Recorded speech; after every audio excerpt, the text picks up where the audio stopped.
Hello, today I'll be teaching you about a very important muscle in our bones, also known as the sternocloidmastoid muscle, which is located between this, a little bit below your ears, right at the mandible, also known as the jaw, all the way stretched down to your collarbone, also known as the clavicle. So one thing you want to know is that this is the origin, also known as the manubrum of sternum and medial clavicle, and this is the insertion. The first part I named, which is also known as the mastoid process. And knowing that is good because it's near your jaw, also known as the mandible.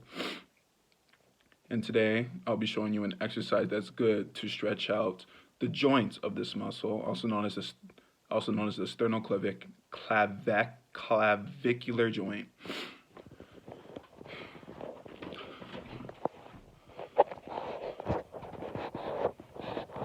Here.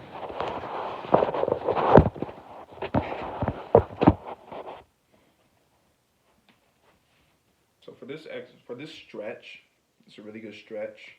What you really want to do right now is, so make sure you're up against the wall with your elbow rubbing the forehead. Not the elbow. You want your forehead rubbing against the wall.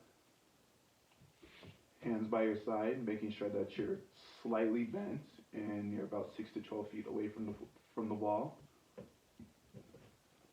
Feet at shoulder height or at shoulder width, or possibly even thinner. And then with focusing on your chin, make sure your forehead rubs against the wall and just drop that chin.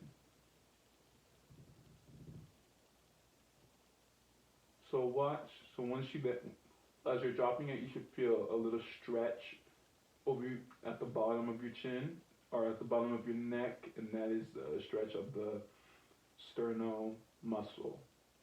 And right now, the joints, the sternoclavicular joint, it is in flexion.